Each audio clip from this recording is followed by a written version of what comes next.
Nachla from GMC Kozhikode. I'm a postgraduate third year student. Dr. Gunika? Good evening, everyone. Myself, Dr.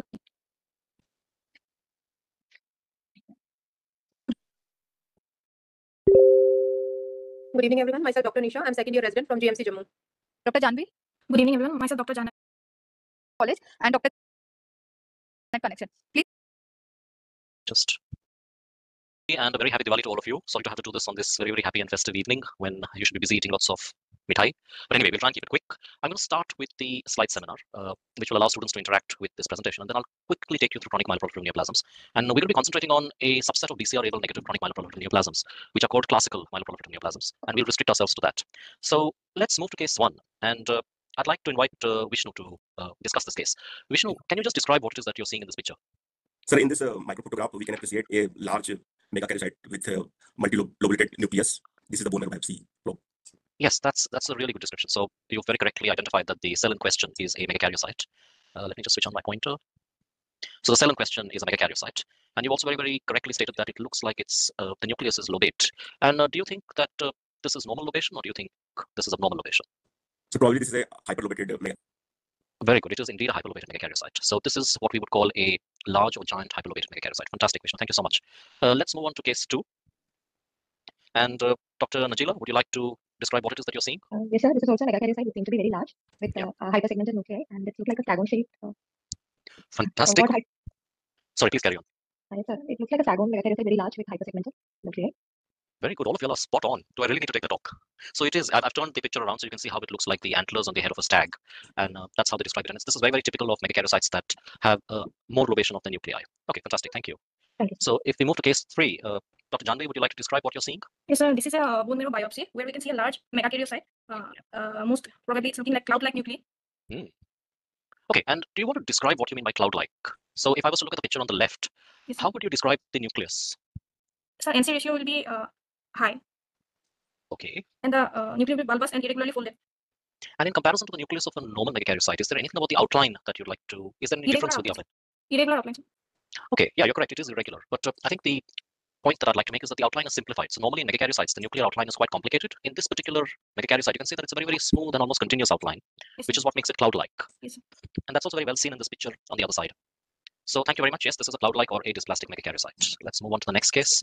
Dr. Gunika, do you want to describe what you're seeing? So given image shows hypolobated megakaryocytes. There are 3 to 4 megakaryocytes in a given H&E section. All are hypolobated and large. Also, erythroid and myeloid series appear normal. Okay, so you're very, very correct. These are indeed megakaryocytes with the hyperlobated nucleus. But are these large or are they small? So smaller normal megakaryocytes. Very good. So I think that's a very important point that we're making, that we've got a population of small megakaryocytes. So you can see the smallest version over here. And then you've got another one which is slightly larger, and then we've got larger forms. And what links all of these megakaryocytes together is the fact that they've got hyperlobated round nuclei, and that the chromatin pattern is far denser than you would see in normal megakaryocytes. So that's well spotted. Thank you. Let's move on to the next case. Dr. Nisha, would you like to describe what we're seeing over here? So this section from bone marrow biopsy showing the showing the clusters of megakaryocytes with there's a variation in the nuclei. Yeah. There are a few are hyperlobated and a few are like a segmented monolobated nuclei. And also there is a presence of island of erythroid lineage in the center of the section. And also there are presence of myeloid series cells. That's great. Now I have one question. So you very correctly identified that the megakaryocytes are clustering. That's really good. In terms of their clustering, do you think these megakaryocytes are very closely attached to each other, or do you think that they're loose? Sir, as there are not much cells present in between these megakaryocytes, so I think these are tightly clustered. You think this is tightly clustered? Okay, yes. Fine. So we're going to hold this up for jury, and we'll look at the next case, and then we can decide whether this was tight or loose. Okay. Yes. So do you want to do the next case as well, since you're going to have to comment? So let's look at this picture, and what do you see here? Sir, in this section, again, there is clusters of megakaryocytes with pleomorphic variation in the nucleus, and also there is presence of megakaryocyte. There is a change in the topography of megakaryocytes. They are present around trabeculae as well as in the center of the section. And overall, this is a hypercellular section of the biopsy. Fair enough. So now I'm going to come to the same question that I asked you. So if we concentrate on this megakaryocyte cluster over here, yes, sir. Do you feel this is loose, or do you think this is tight? This is tight cluster. This is tight cluster. If I just go back to the previous slide, okay, what do you think in contrast to what we have now called tight? We agree is tight. Do you see the space in between the megakaryocytes? So, if we were going to include this whole thing as a cluster, would you agree that there is a lot more space and that the megakaryocytes are not attached or touching to each other? There is space in between. There is space. So if you just keep this picture in mind, this is what we would call a loose cluster, and this is what we would call a tight cluster. So if the megakaryocytes are completely touching each other, attached to each other, and there's nothing else in between, and you can see the boundary of the cluster very, very well, it's a tight cluster. While if they're a little more dispersed, but they seem to be talking to each other, that's a loose cluster. Yeah, happy? Thank you very much. So this is the end of the case presentation, and I'll start my talk now. Okay, so I'm going to be talking about chronic myeloproliferative neoplasms and how we diagnose them and what the pitfalls are. And if we were to look at myeloproliferative neoplasms, the BCR-ABL negative ones, and we remove CMML and MDS-MPN neoplasms from that spectrum, we've got a group of disorders which are characterized by increases in red blood cells or white blood cells. And these increases are reflected in their name. That's why they're called myeloproliferative, i.e. it's expanding. And the diseases that we see largely relate to increases associated with hemoglobin or hematocrit, i.e. problems with the erythroid lineage. And these diseases we would call polycythemia vera. Or if we had a significant increase in platelets, we would call the disease essential thrombocythemia. Or if we had leukoerythroblastosis, where we've got increases on a lot of things in the early stage, followed by cytopenia in the late stage, we would call those diseases myelofibrosis. Now, what you've got to remember is that you have diseases at the pure end of the spectrum. So, the isolated increases in hemoglobin or isolated thrombocytosis. But a lot of patients have overlapping features. So they can have increased hemoglobin and they can have thrombocytosis. And that's where we have problems in classifying them and deciding what to do. And these are labeled as myeloproliferative neoplasm unclassified. Now, one of the reasons we try to identify whether it's polycythemia vera or essential thrombocythemia is because the disease manifestations and complications are very different for each of these diseases. And because of these differences, they're managed or treated in very, very different ways.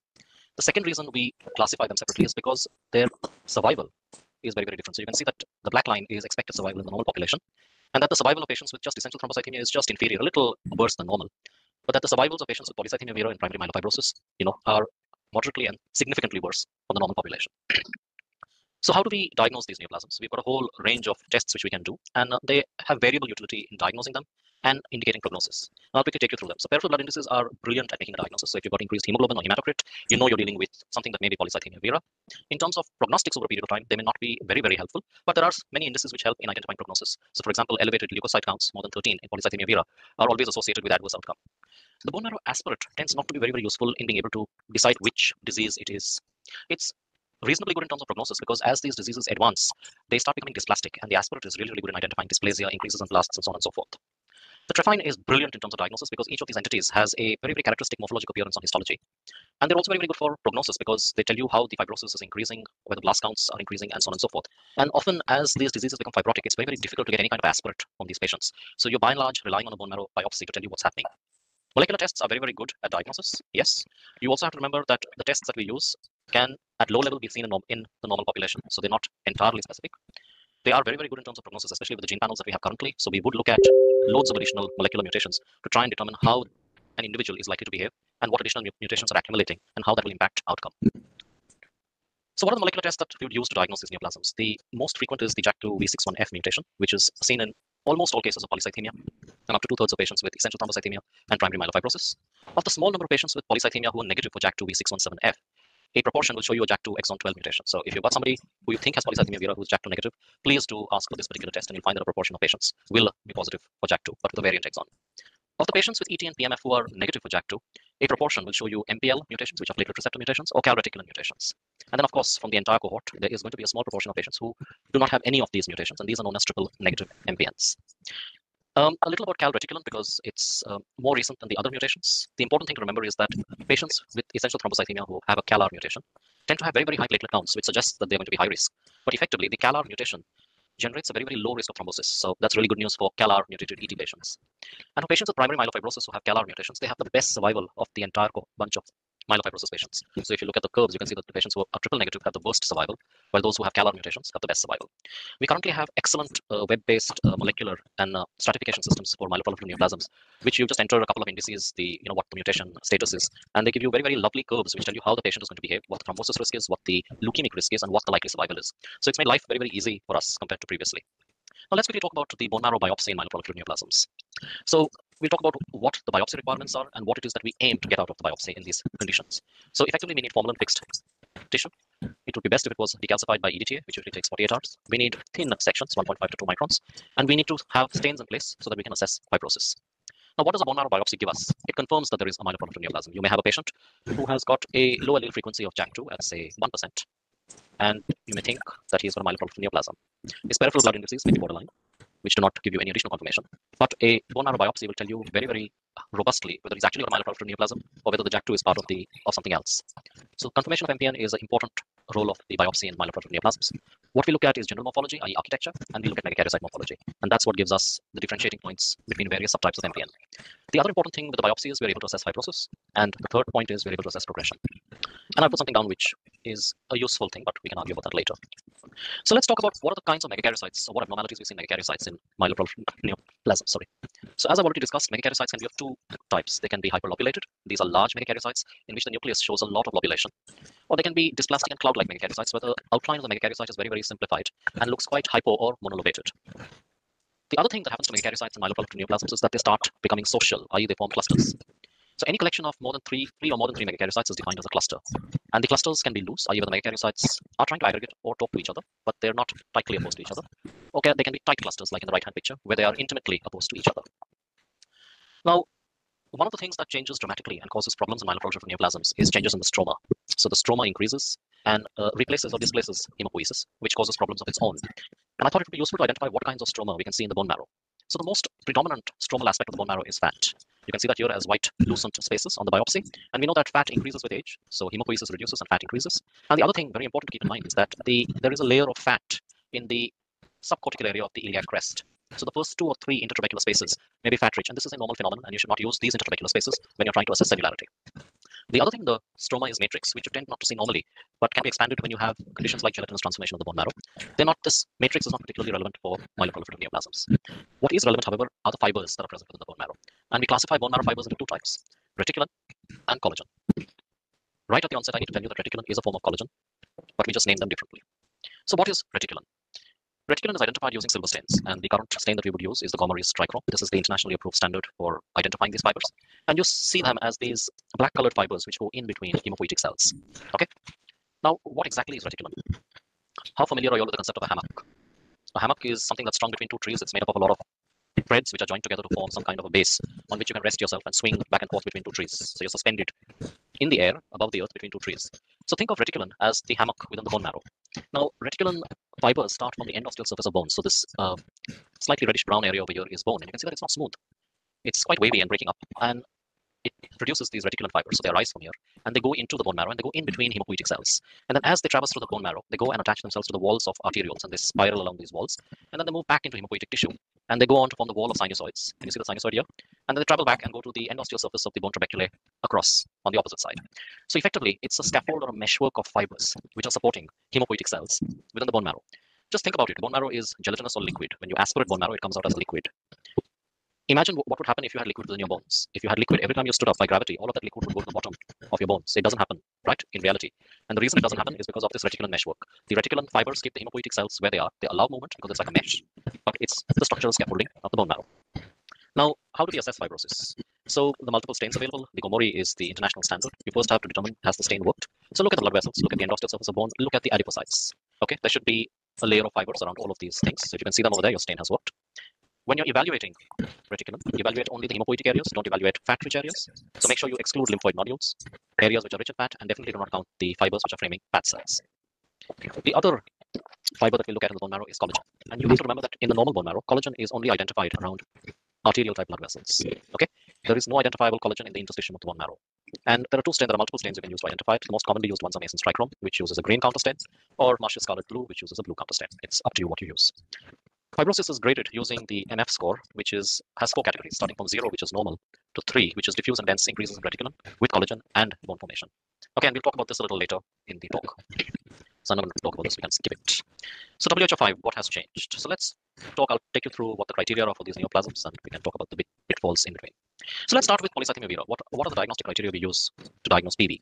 So first, we require a significant increase in hemoglobin, okay, which has been defined by these parameters, or a significant increase in hematocrit, which has been defined by these parameters, okay? So increases in hemoglobin and hematocrit. We need to have a bone marrow biopsy, which shows certain characteristic features, which I will take you through pictorially. And we need the presence of a JAK2 mutation or a JAK2 exon 12 mutation. And we've got something that's known as a minor criteria. We need to have a subnormal erythropoietin level, okay? So to make a diagnosis, you either need all 3 major criteria, or if you can't fulfill all 3 major criteria, we need the major criterion 1 and 2 and the minor criteria. The question is, and you will ask me, we can diagnose it based on increases in hemoglobin. Should we really be doing bone marrow biopsies on these patients? Why do we have to? And that's a very, very valid question. Do we really need to subject patients with significantly increased hemoglobin and hematocrit who have JAK2 mutations and subnormal EPO levels to a bone marrow biopsy just to identify morphological features? So there is a rationale for bone marrow biopsy in polycythemia vera. And the rationale is that a proportion of patients with polycythemia vera present with increased fibrosis. And these patients have a significantly inferior survival to those patients who do not have fibrosis. Now, this is a long-term risk. And the way we would approach this clinically is, if you had a young patient who you were confident had polycythemia vera, unequivocally you would exclude everything else, you don't necessarily have to do a bone marrow biopsy. Sorry, you should do a bone marrow biopsy in a young patient because they have many, many years to live. So it's important to know what their baseline fibrosis stage is. On the other hand, if you had a 78-year-old woman who presented with polycythemia and also had bladder cancer, you could say that there was really no need to do a bone marrow biopsy because one, the patient had loads of comorbidities and you would never take this patient down a transplant route. So I think it's a balance over here on when you do a bone marrow biopsy in patients with polycythemia. Okay, what does polycythemia vera look like? You have to have a hypercellular bone marrow. Okay, in addition to hypercellularity, all 3 cell lineages have to be increased. That's really important, and that's very, very well seen in this picture. You've got a massive increase in erythropoiesis, you've got a massive increase in myelopoiesis, and megakaryocytes increased, and this is what is called panmyelosis. Well seen over here in this picture, a slightly high magnification, lots of erythroid, lots of myeloid, and lots of megas. The megas tend to be pleomorphic in polycythemia in the sense that you can get both hyperlobated as well as cloud-like forms, so you get a spectrum of megakaryocytes. They also tend to be variable in size and shape, which is why they're called pleomorphic. And megakaryocytes in PV can either be diffusely distributed or they can form loose clusters. By and large, they do not form tight clusters. So if you start seeing tight clusters, it's very, very likely that you're not dealing with polycythemia vera.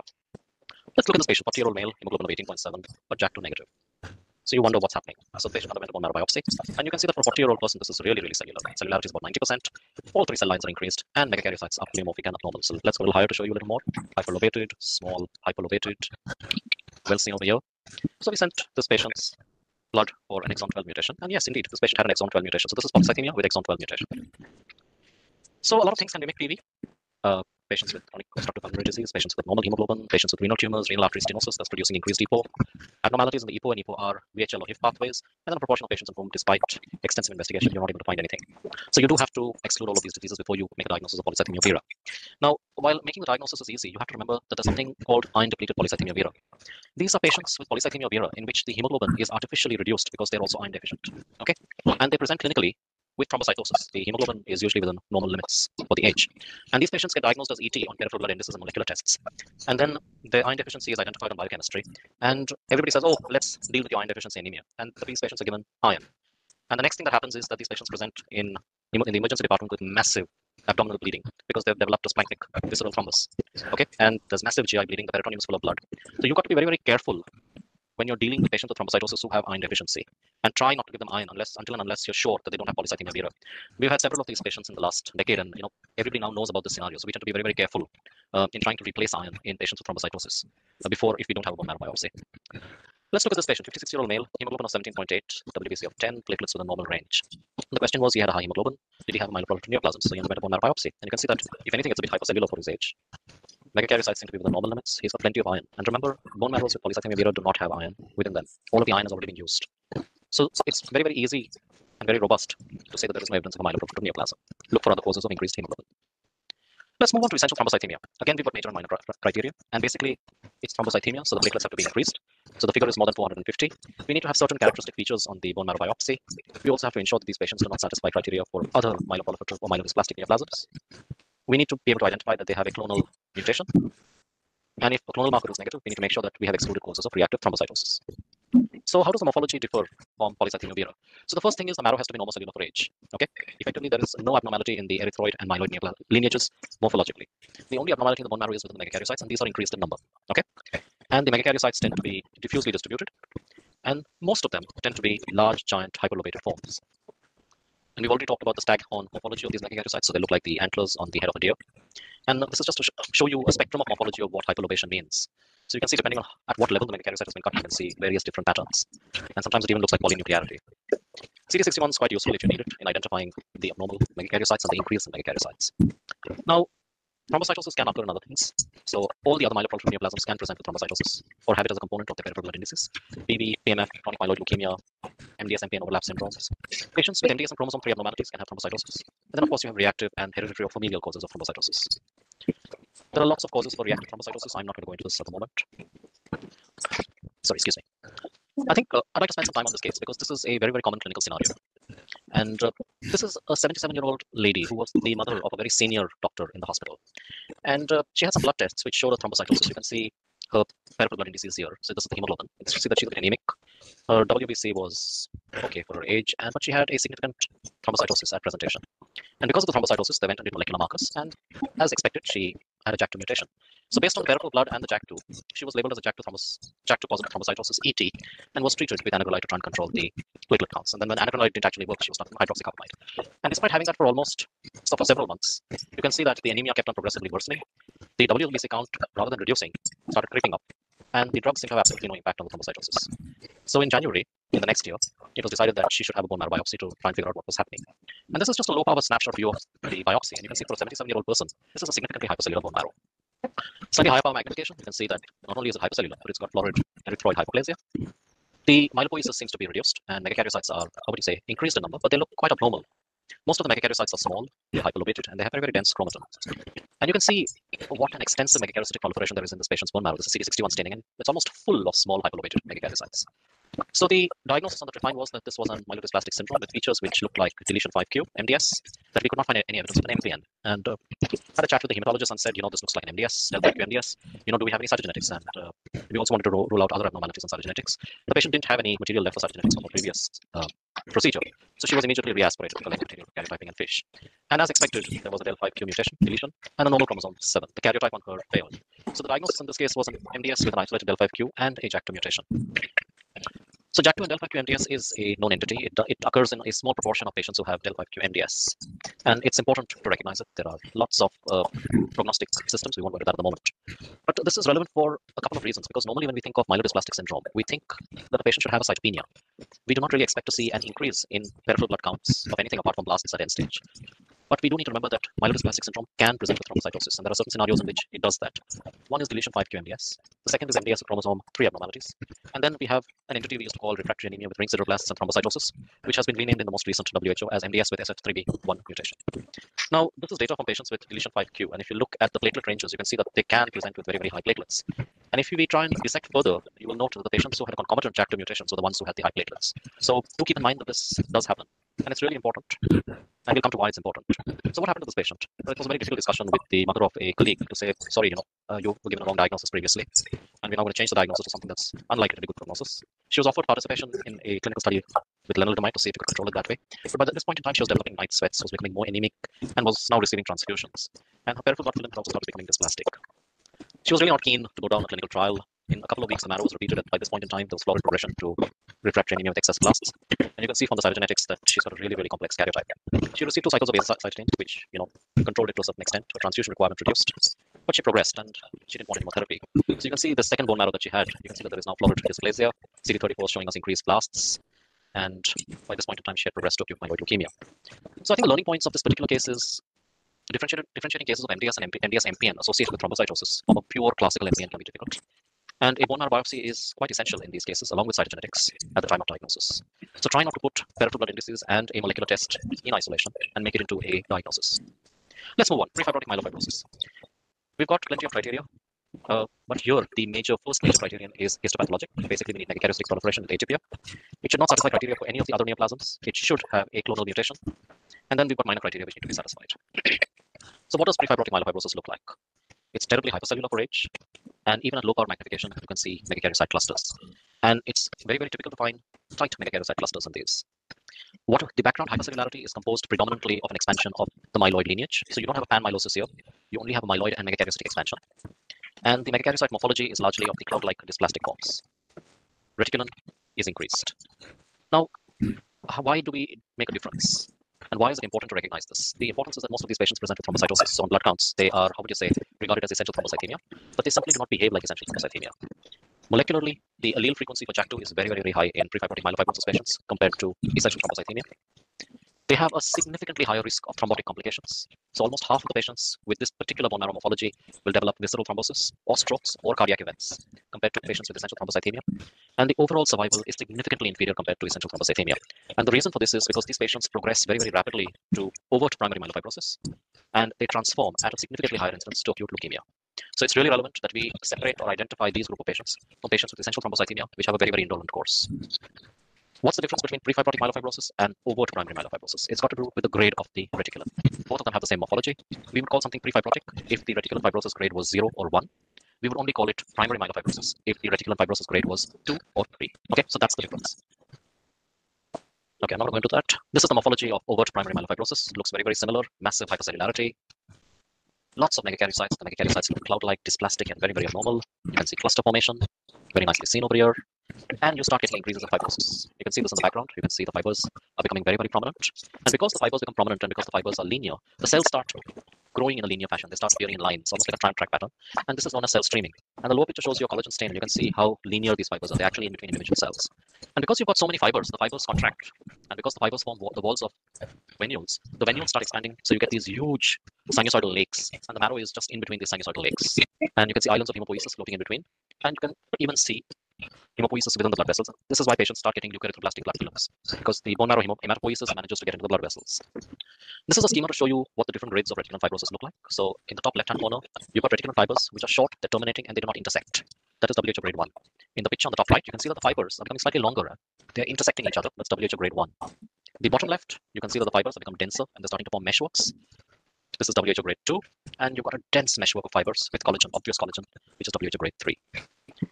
As fibrosis progresses, you start getting obvious collagen within the bone marrow. These are pink fibers, which you can now start seeing. And the collagen fibrosis gradually keeps on increasing. So it starts occupying patches of bone marrow and keeps on progressively increasing till you've got more collagen and less hemopoiesis. Nicely seen on the trichrome stain here. And then after some point in time, you start getting new bone deposition in these diseases. And this is called osteosclerosis. And basically what happens is it starts as these islands or buds of new bone, which grow off the surface of existing trabeculae. These coalesce and you start getting new bone deposition almost in a pagetoid manner. And the bone trabeculae keep on increasing in size and thickening. So you can see that you've got a lot of bone, there's very little space in between. So, intertrabecular space reduces until you get this kind of osteosclerotic bone marrow, where there is virtually no place for hemopoiesis to grow. That's the reticulum, showing you the same thing. Now, myelofibrosis has multiple causes. It's not only myeloproliferative neoplasms which cause myelofibrosis. You can get an inflammatory condition that could be inherited. It could be because of deposits of secondary neoplasms. It could be therapy associated. It could be because you've got bone pathology. Patients have had previous fractures, or they've got fibrous osteofibrous dysplasia. And by and large, most of these conditions, apart from inflammatory, the fibrosis is not reversible. But there's one condition which is known as autoimmune myelofibrosis, which is very important to recognize and see if you can identify it. So patients who have SLE or rheumatoid arthritis tend to develop myelofibrosis, and this is associated with cytopenias and to a certain extent with reactive dysplastic changes, and it mimics myelofibrosis. The advantage is if you identify it, because of the fact that the patient has an background autoimmune disease, you're not getting megakaryocyte clusters. This is very, very reversible. So you give the patient little steroids, and the fibrosis disappears, and the cytopenias disappear. So please keep autoimmune myelofibrosis in mind when you're diagnosing, before you diagnose primary myelofibrosis. Let's look at this patient. 62-year-old female referred from a peripheral hospital with the diagnosis of myelofibrosis, and I've got a scanning power view of the bone marrow. So you can see that there's extensive fibrosis, all these pale areas, and the background marrow is quite hypercellular. So yeah, you think, oh, might be. So this is the background marrow, really, really cellular. Lots of myelopoiesis. Megakaryocytes are present, a little bit hyperchromatic, but no obvious clusters. And then you look at the interface between the fibrosis and the hemopoiesis, and you say, oh, lots of hemostimulated macrophages. What are these doing here? And then you start seeing these delicate spindle cells, these pink ones over here, the few, and you think, oh, it must be fibroblasts. Until you start seeing similar clusters within hemopoiesis. Slightly higher power magnification, you can see them over here. They look very, very bland, but they've got pink cytoplasm. And then you do some immunohistochemistry, and they're strongly positive for CD117. The diagnosis here is systemic mastocytosis. So remember, everything that presents with fibrosis in the bone marrow is not primary myelofibrosis. I mentioned right at the beginning that there are some patients who have features which are overlapping. They're difficult to classify into a pure category. So we've got a category which is MPN unclassified, which you can use if you need to. And then you've got overlap syndromes. And the only one that I'm going to touch on is MDS with SF3B1 mutation and thrombocytosis, what we used to call RARST. And effectively, this is a combination of erythroid abnormalities with thrombocytosis. So patients usually present with anemia without blasts. There is floridly dysplastic erythropoiesis. There are more than 15% ring sideroblasts. And as I've already said, blasts less than 5% in the bone marrow. And this is accompanied by a sustained rise in platelets, more than 450. And morphologically, these have the megakaryocyte feature seen in ET or PMF. The proportion of these patients present with coexisting JAK2 and MPL mutations, and they have intermediate outcome compared to low-risk MDS. So this is the aspirate morphology, very cellular, lots of erythropoiesis, slightly megaloblastoid, iron stains confirm ring sideroblasts. Then you've got large megakaryocytes with nuclear abnormalities. This is what the biopsy looks like, very, very hypercellular. Again, erythroid hyperplasia with megaloblastic changes, but megakaryocytes are large, giant, hyperlobated, very ET-like, nicely seen over here. And you can see that the survival is intermediate between ET and other MDS. A little bit about progression in myeloproliferative neoplasms. What constitutes progression? So there are a couple of things. One is increasing fibrosis score in primary myelofibrosis. So if you had a grade 2 which became a grade 3, that's progression. Myelofibrotic transformation in pre-existing MPN. So if a patient with polycythemia starts developing fibrosis, we call it post-PV myelofibrosis. Patient with ET, we call them post-ET myelofibrosis. And then you have leukemic transformation of these myeloproliferative neoplasms. So these go through a spectrum of morphologic changes like accelerated phase. And these are called accelerated phase, so you can have increased blasts, can acute leukemia. What is the risk of these progression changes occurring in these diseases? So ET is the lowest risk, very low risk of myelofibrosis and an even lower risk of leukemia. Polycythemia vera, slightly higher risk of both. Primary myelofibrosis, has quite a substantial risk of acute leukemia. Effectively, the bottom line is we require grade 2 or grade 3 fibrosis.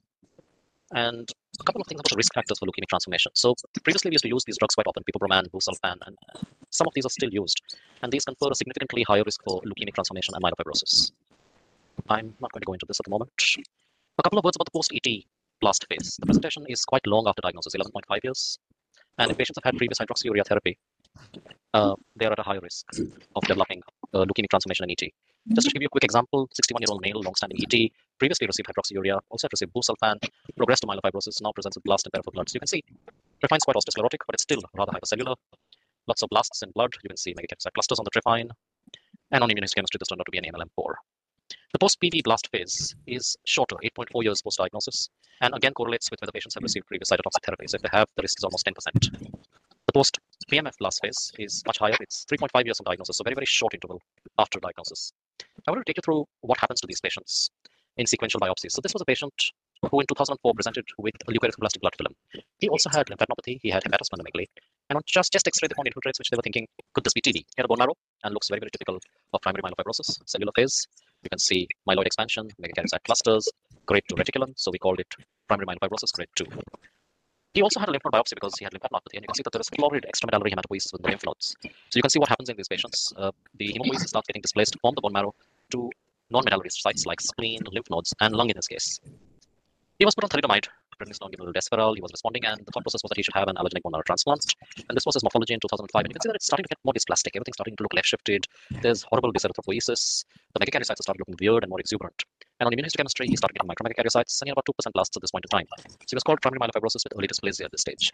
A little later, his hepatosplenomegaly increased. The spleen filled his entire abdomen, so he was given some radiotherapy and cytarabine. And this is a bone marrow at that point in time. You can see now the overt fibrosis, which was not present initially. You can see the sinusoidal dilatation, and you can see that he's starting to get a lot of new bone deposition.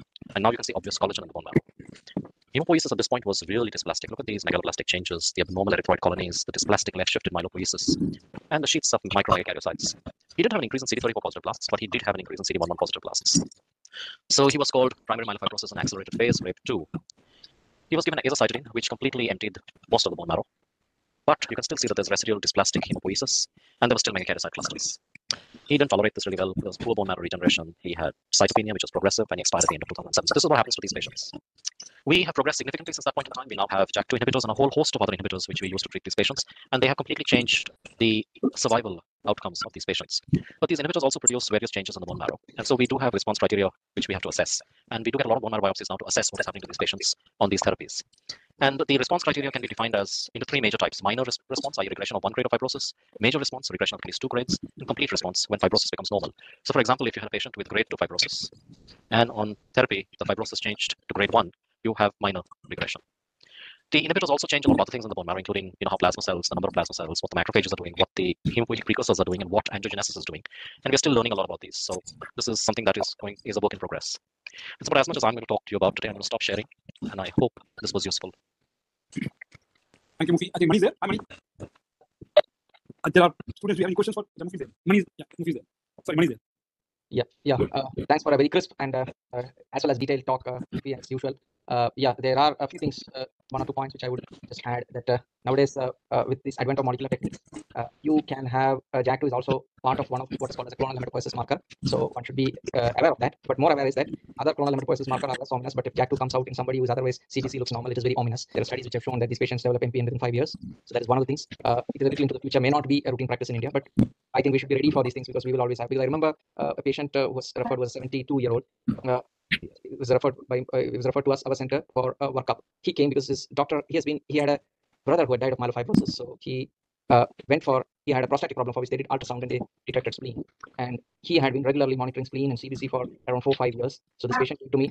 It's very unusual that a patient comes to you with a nice tablet at CBC of 5 years, showing you the trend going on. So when he came, just some mild anemia was there. Only the splenomegaly was there, which was just like that. The patient was sent to me to do by my professor in TGI, who was a hematologist. So I was wondering, do I work him up, not work him up? I would have, most other patients I would have sent, but somebody who was monitoring this large, I thought they were very apprehensive. So we ended up doing a JAK2 and it came out positive. So sometimes you can pick up patients quite early. Only once JAK2 became positive, we were worried since he had a brother who was dying, he might develop myelofibrosis. It is very difficult in an individual patient many times to predict what is going to happen. So you require some time to look at the tempo of the disease to do the prediction. So unfortunately, his progression was very slow. Since he was in 70s and only curative treatment is bone marrow transplant, at least in India, nobody was going to touch him or do anything, not only in India, in most parts of the world. So I said that we will just wait and watch and see what happens. Thankfully, he was not symptomatic due to myelofibrosis, but he eventually passed away due to renal problem, which was unrelated, which was again happening. So these are things which will be there. But main important role is in JAK2 testing is to prevent thrombosis. Many patients, we come to realize they are having myeloproliferative neoplasm after they have developed the thrombosis. Most commonly is planktonic vein thrombosis. And by the time the damage which we want to prevent is already done. So that is one of the reasons why previously cutoffs for thrombocytosis used to be 10 lakhs. They have now brought it down to 4.5 lakhs for this purpose. In Indian setting where iron deficiency is very common, a 4.5 lakhs would give a lot of false call. One of the practical ways I would suggest is somebody is above 4.5 lakhs for 3 or 4 months, then you better get working up done for spleen and JAK2. That's the way I would look at it.